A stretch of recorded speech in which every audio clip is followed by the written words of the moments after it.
상상이 실제다. 1962년 데이빗 리인이 감독한 아라비아의 로렌스가 개봉됐다. 이 영화가 개봉되자 세계 도처의 영화관에서는 기이한 일이 벌어졌다.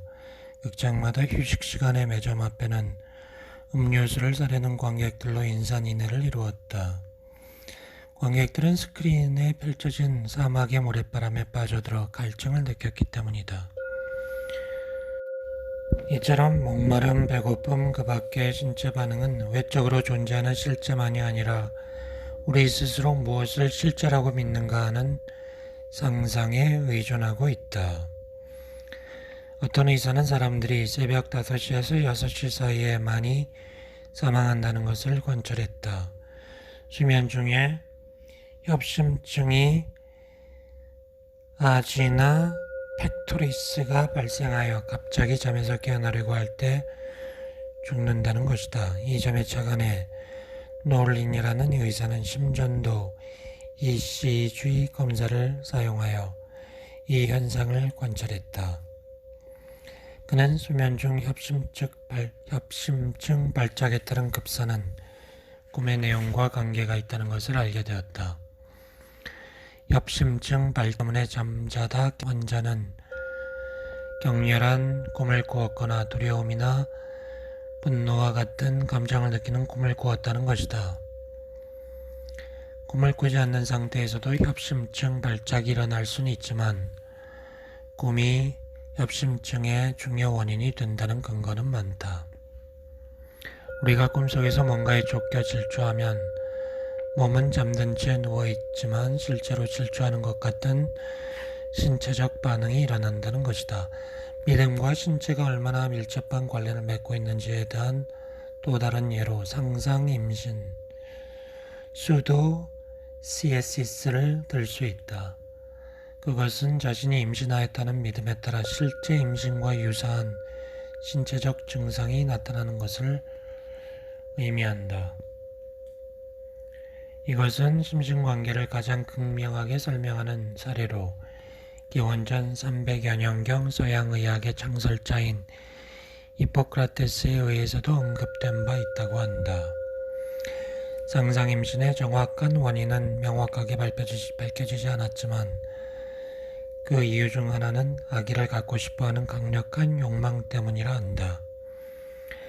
아기에 대한 욕망이 지극하면 이것이 뇌의 일부인 시상하부의 뇌하수체에 생식이나 임신과 관련되는 호르몬의 분비 변화를 일으켜 상상임신에 따른 일련의 생리적 특징 변화를 일으킨다는 것이다.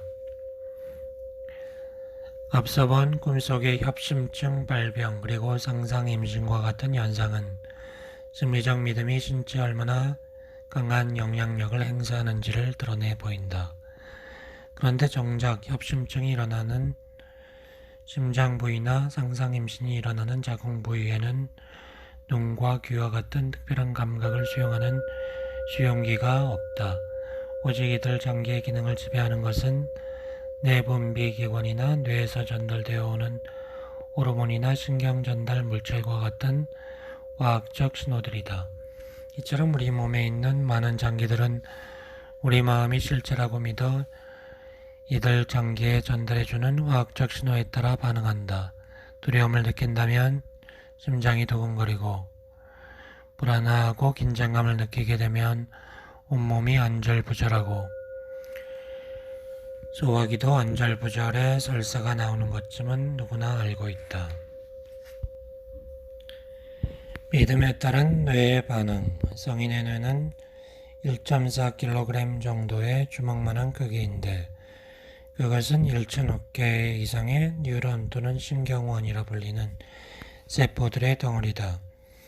우리가 무언가 새로운 것을 학습할 때 이들 신경원들 사이에 새로운 회로의 연결이 이루어진다. 아기가 세상에 태어나 엄마와 같은 특정한 얼굴을 접하게 되면 엄마 모습에 대한 특정한 뇌 회로가 생기게 되고 같은 이치로 아버지, 언니, 동생 등 가족 하나하나에 대한 독특한 모습의 뇌 회로를 만들어 간다. 새로운 뇌회로를 만드는 데는 많은 요인들이 작용한다. 유전적 요인, 나이에 따른 신경계의 발달 정도, 내외의 환경 조건, 영양 상태, 건강 상태 등 많은 요인이 작용한다. 그러나 중요한 점은 우리의 뇌가 새로운 정보를 수취하여 이를 간직하는 새로운 뇌 회로를 만들어낼 수 있는 기본 능력이 중요한 것이다. 뇌 회로의 파괴 또는 절단이 기억 상실 또는 기억 장애의 원인이 된다. 뇌의 작용을 뇌 회로의 작용으로 비유해 보는 것은 단지 뇌가 단순한 컴퓨터에 불과한 물질적인 것으로 오인하게 한다. 그러나 하나의 신경세포 안에서 또는 신경세포들 사이의 소통을 전기적 임펄스나 화학적 물질인 신경전달 물질의 작용으로 설명하는데, 이러한 전기적 또는 화학적 작용이 우리의 사고 과정에 중요한 역할을 한다는 것은 이미 과학적으로 입증된 사실이기 때문에 이를 받아들여야 마땅하다. 1960년대 이후부터는 심장병이나 암과 같은 스트레스 관련 질병의 발생과 특정 타입의 성격과 상관이 있다는 주장이 대두되었다.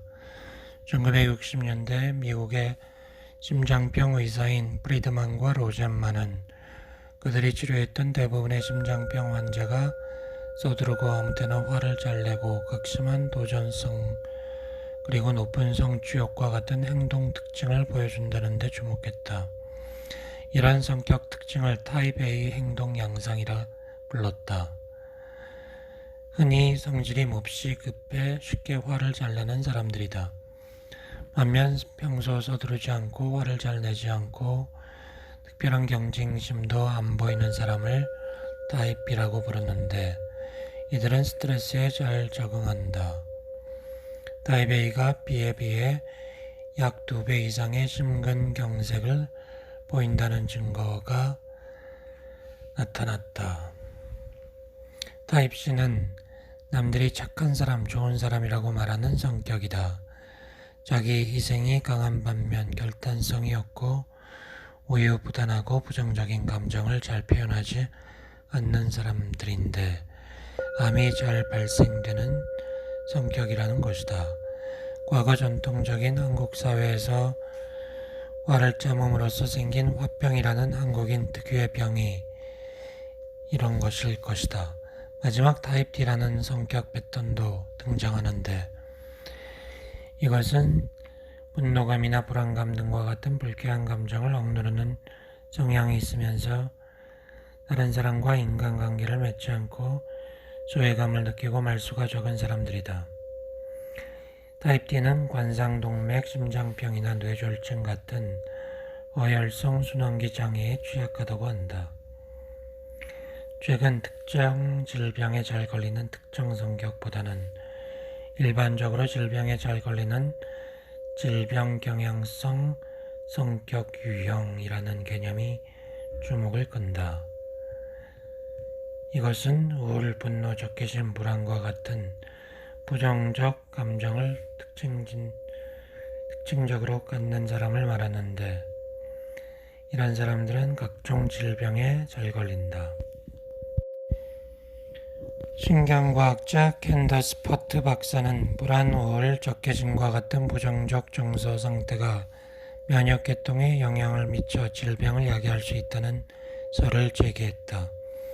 이 설은 정서와 질병, 엔돌핀과 같은 신경펩티드에 대한 수용기가 변형계에 많이 분포되고 있다는 것은 변형계가 정서 반응에 주도적 역할을 한다는 것을 의미한다. 버트 박사는 신경펩티드가 면역계에서 강한 영향력을 미친다고 본다. 면역세포들도 신경세포처럼 엔돌핀과 같은 신경펩티드를 받아들이는 수용기를 갖고 있다는 것이 최근에 들어 입증되어 가면서 부정적 정서가 펩티드를 거쳐 면역세포에 영향을 줌으로써 질병을 야기할 수 있다는 버트 박사의 가설은 설득력을 가지게 되었다.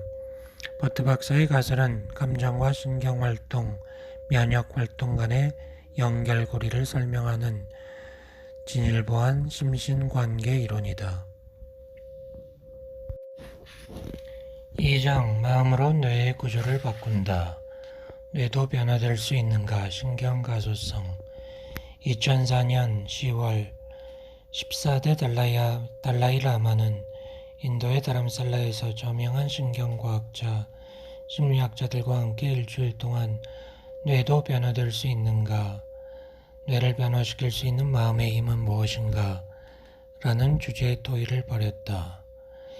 논의의 목적은 뇌의 기능이나 구조가 후천적 경험이나 훈련에 의해 바뀔 수 있나라는 문제를 살핀 것이다. 신경가소성, 뉴로플라스티시티라는 신경과학의 주제를 불교 지도자가 제기하고 이 주제의 논의에 세계적 신경과학자들과 심리학자들이 참가했다고 해서 관심거리가 되었다. 당시 뇌의 가소성이라는 말은 주류 신경과학에서는 언급되지 않던 개념이었다.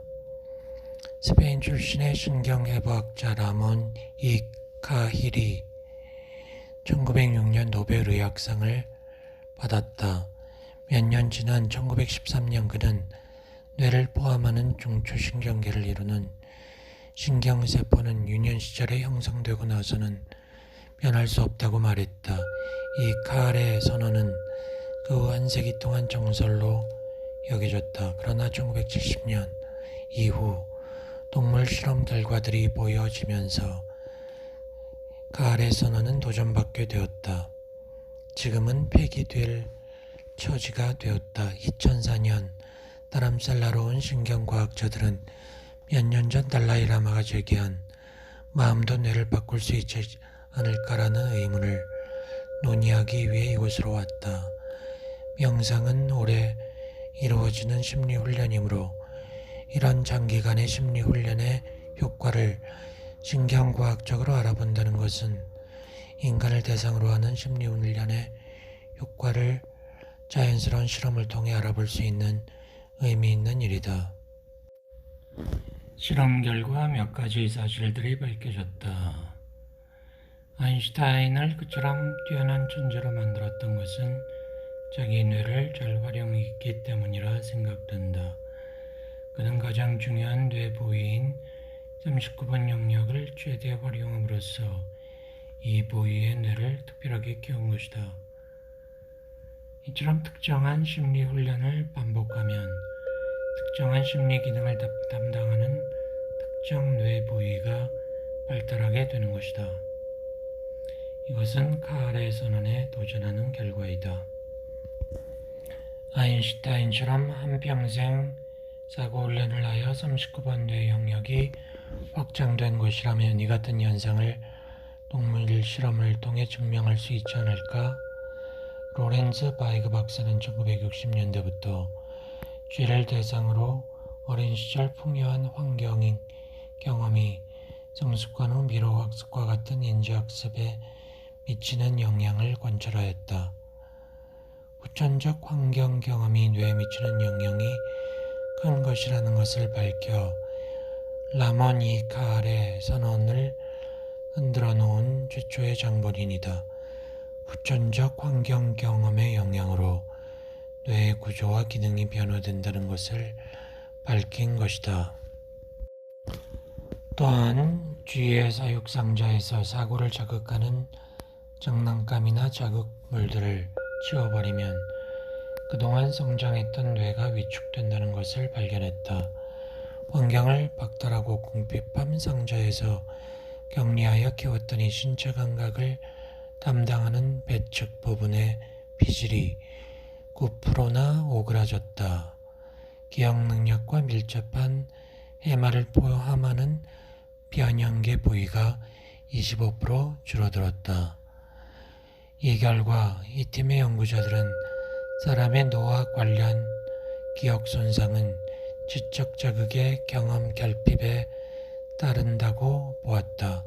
나이가 들수록 지적 자극에 자주 접하고 즐거운 놀이에 참여하는 것이 뇌 장수를 위한 최선의 방법이 될 것이다. 3장 사랑과 배려가 몸의 병을 치유한다. 사랑이라는 생명수. 테레사 수녀의 삶이 다큐멘터리로 방영된 적이 있다. 중동에 있는 레바논의 전쟁이 터졌을 때 테레사 수녀는 여러 수녀들과 함께 뇌성마비 장애자 수용소에서 임시 직원으로 봉사활동에 참여했다. 이 수용소에 수용된 아이들은 같은 또래 나이의 아이들에 비해 몸집이 왜소했다. 사랑을 받지 못해 성장이 중지된 것이다. 평소 이들에게도 충분한 음식은 제공되었지만 이 아이들은 자신을 돌봐주는 부모로부터 배려와 사랑을 충분히 받지 못했다. 한 사람의 부모가 수많은 아이들을 봐야 했기 때문에 배려와 사랑이 적을 수밖에 없었던 것이다. 사랑받지 못한 아이들은 뇌하수체에서 분비되는 성장 호르몬이 정상적으로 분비되지 못한다.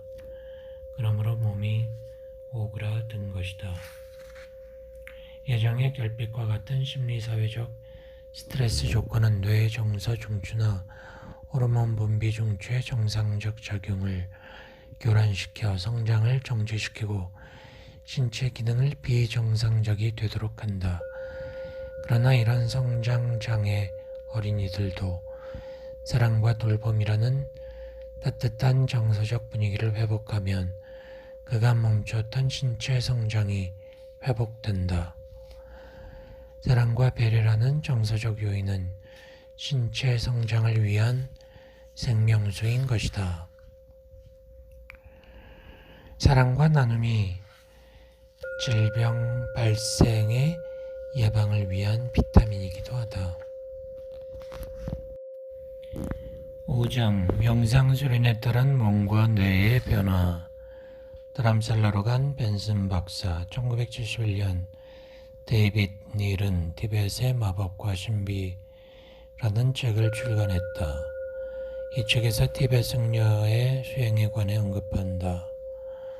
비밀스럽게 전해오는 고수들의 이야기 가운데 오랜 수련을 거친 렁곰바 수련자는 일정한 거리를 달린 후부터 발이 땅에 닿지 않고 빠르게 공중으로 미끄러져 나간다고 한다.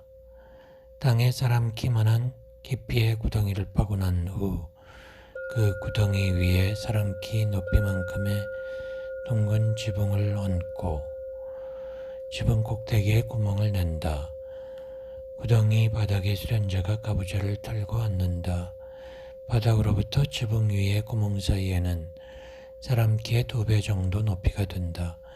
수행승은 가부좌를 튼 채 바닥에서 구멍까지 뛰어오르는 시험을 하여 구멍을 빠져나와야 한다.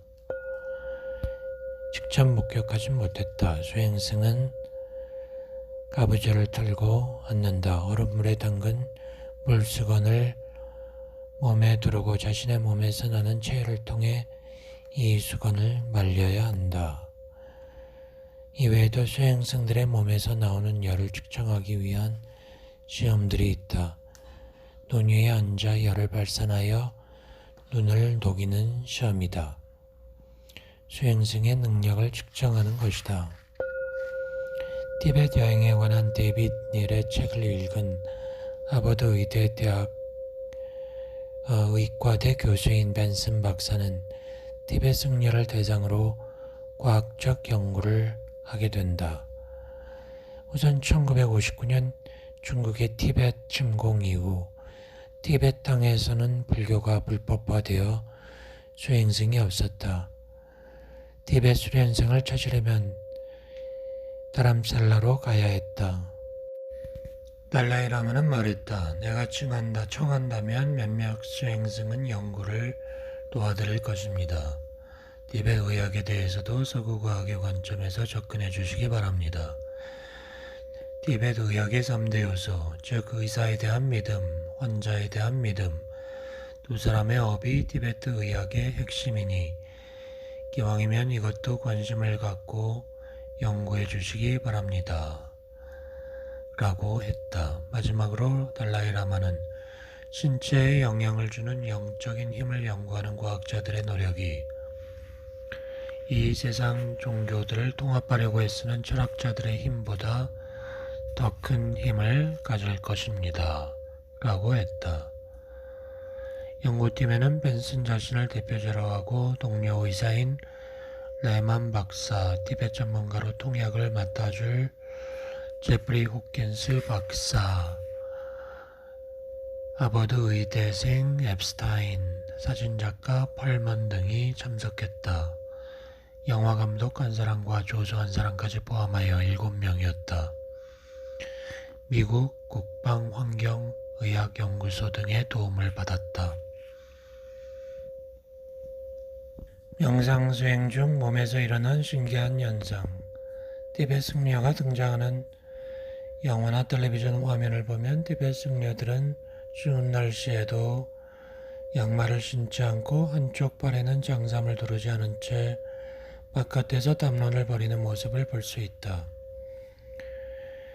동상에 걸리지 않을까 생각되지만 그렇지 않다. 티벳 같은 지대에서는 기온이 영하 몇십 도까지 떨어지는데도 승려들이 거뜬하게 견딜 수 있는 비결은 뭘까? 명상에 들어간 승려들이 피부 온도를 올릴 수 있기 때문이다. 이것을 툰모 요가라고 한다.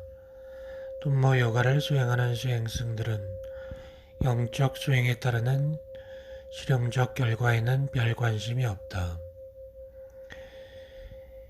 발생하는 열은 종교적 수행의 부산물이다. 보다 중요한 것은 명상 수행을 통해 체온을 높임으로 헛된 망상을 불태우는 것이다. 툰모를 번역하면 사나운 여인이라는 뜻이다. 사납다함은 찌들어버린 번뇌를 불태워 정화시키기 위해서는 치열하게 수행해야 한다는 뜻이고, 여인이란 이끌어주는 어머니와 같은 속 깊은 마음의 근본 자리에 이르게 하는 명상에 비유한 말이다. 툰모 수행으로 자기의 신체의 열을 올릴 수 있다면 환자의 질병 치료에도 응용할 수 있을 것이다. 임의로 혈관의 수축과 이완이 가능하다면 순환기 계통의 병을 가진 환자의 치료에 응용할 수 있다. 이렇게 해서 벤슨 박사팀은 달라이라마가 소개한 세 사람의 툰모 수행승들을 만나면서 연구를 진척시켰다. 첫 번째 만난 스님은 GJ라는 분으로 나이는 59세, 13세에 출가했고 19년 동안 티벳에서 공부한 후 인도에서도 8년간 공부하여 철학 박사에 해당하는 게쉐라는 칭호를 받은 분이다. GJ 스님은 라사에서 거쉐 칭호를 받고 지난 11년간 자신이 배워온 것을 히말라야 산속에서 수행하는 중이다. 매일 15분씩 10년 동안 툰모 요가도 수행해 왔다고 한다. 그럼에도 툰모 요가의 최고 경지는 이르지 못했다. 프라나, 기가 머리의 정수리에 모였다가 다시 몸의 중심으로 모인 후 회전하면서 내적 열에 불을 지피고 이 열은 뇌 속에 있는 생성액을 녹여 이 생성액이 몸으로 흘러내려 몸의 중심맥에 모이게 되면 혈감을 맛보게 되는 경지라고 하는 것이 최고 경지다. 스님은 실험에 앞서 벤슨에게 우린 이런 것을 보여주는 걸 허용하지 않지만 달라이라마 허락이 있었으니 응하겠다라고 했다. CJ 스님이 수행 중 온몸의 구석구석에서 일어나는 체온의 변화를 측정하기 위해 여러 개의 특수 체온계를 신체 부위에 부착했다. 3단계로 나누어 실시되었는데 첫째, 명상에 들어가기 전 정상적 체온에 대해 측정하는 통제 단계. 둘째, 툰모 명상 수행 중에 측정하는 명상 단계.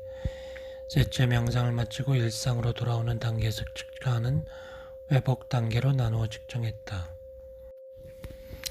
명상을 하는 동안 체온 상승이 일어났고 명상을 끝낸 후에는 정상 상태로 돌아갔다. 놀라웠다. 마음만으로 몸의 변화를 일으킬 수 있다는 결과는 과학사의 전환점이 되기에 충분했다. 다른 스님들도 마찬가지였다. 위에서 본 세븐의 스님이 명상 수행으로 자기의 체온을 변화시킬 수 있다는 것은 마음과 몸의 상호 관계를 이해하는 새로운 지평을 제공했다. 의학적 의미에서 볼 때 기존의 의학적 치료법으로는 불가능해 보인다는 여러 만성병 치료에 심리적 수련으로 그 가능성이 보인다는 의미에서 새로운 치료의 장이 열릴 것으로 기대할 수 있다.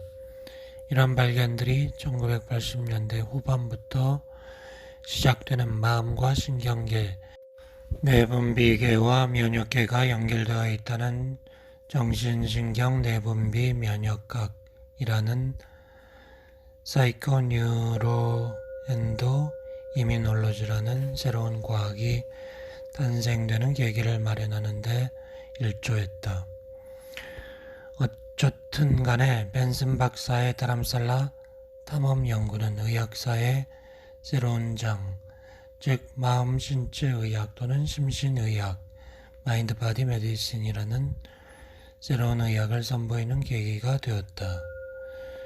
그는 현대 서양의학의 성웅이라는 칭호로 불리게 되었다.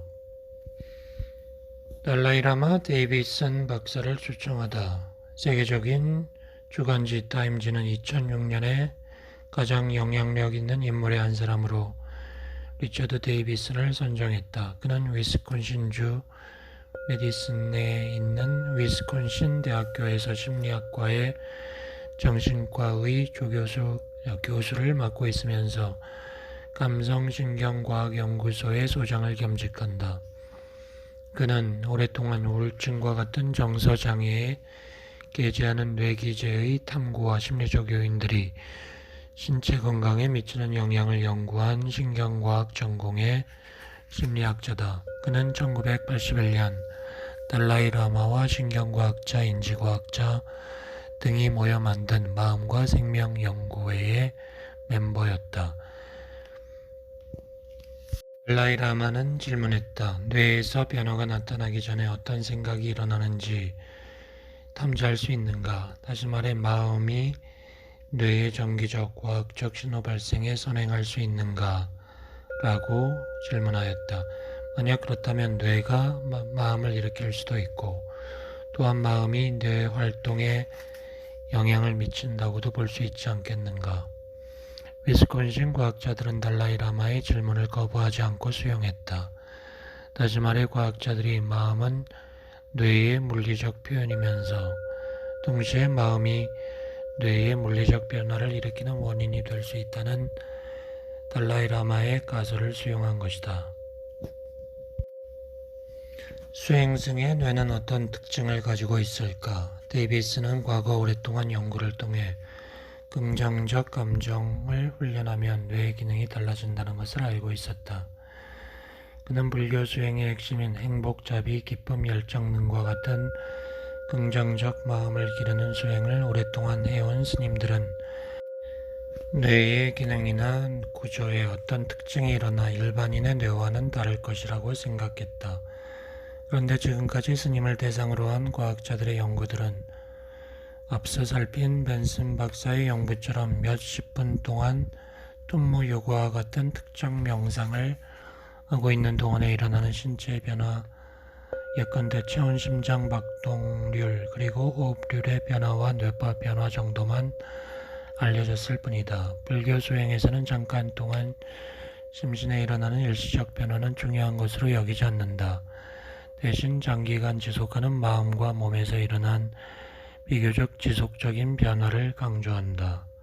따라서 데이비스는 불교 수행승을 대상으로 수십 년간의 장기간의 수련을 통해 일어난 심신의 지속적 변화를 알아보는 것이 좋다고 생각했다. 그러나 불교 명상에는 오랜 역사에 따라 마음을 수행하는 방식과 수행에서 강조하는 요점에 있어 다소 차이가 난다. 그래서 연구팀은 불교 명상의 공통점을 첫째, 어떤 특정 대상의 의식에 초점을 맞추는 주의 집중, 둘째, 따뜻한 마음을 가지는 자비심, 그리고 셋째, 마음을 챙기는 마음 챙김과 같은 세 가지 명상 유형으로 나누어 연구한다. 첫째, 주의 집중이란 간화선이나 만트라를 염송하는 염불선이 해당된다. 지법, 명상, 사마타 수행이라고 한다.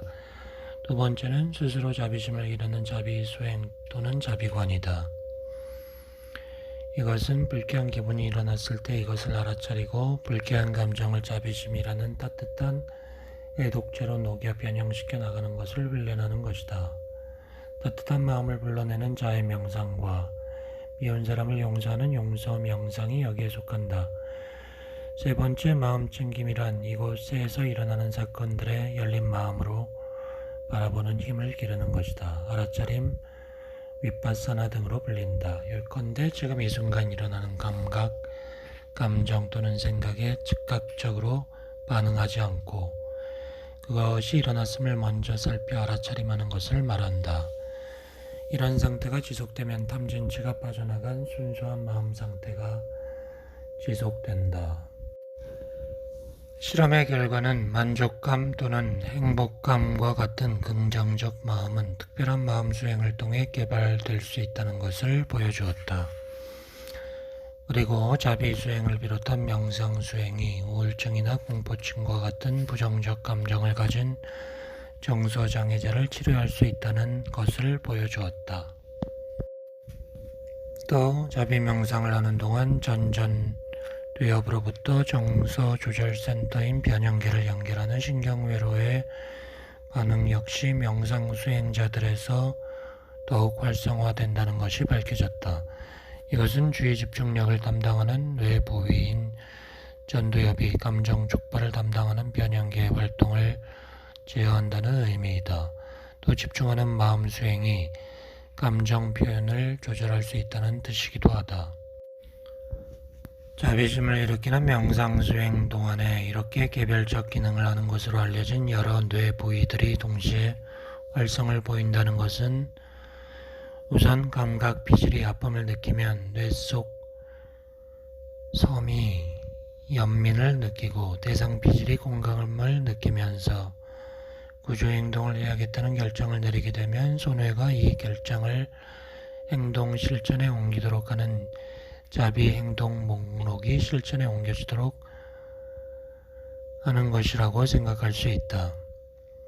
이것을 단순하게 설명하면 고통받는 사람을 보고 연민을 느껴 도와주는 행동을 하겠다고 결정짓고 구해주려는 행동을 실천에 옮길 만한 만반의 준비가 갖추어져 있다는 뜻이다. 이러한 발견들은 명상이 우리의 마음을 지배하는 뇌 부위들의 기능을 지속적으로 변화시킬 수 있음을 보여주는 것이다. 명상과 같은 마음의 훈련을 통해 평화, 행복, 자비와 같은 이상적인 마음 상태에 이를 수 있고 이를 지속시킬 수 있다는 불교의 가르침이 가능하다는 것을 시사한다.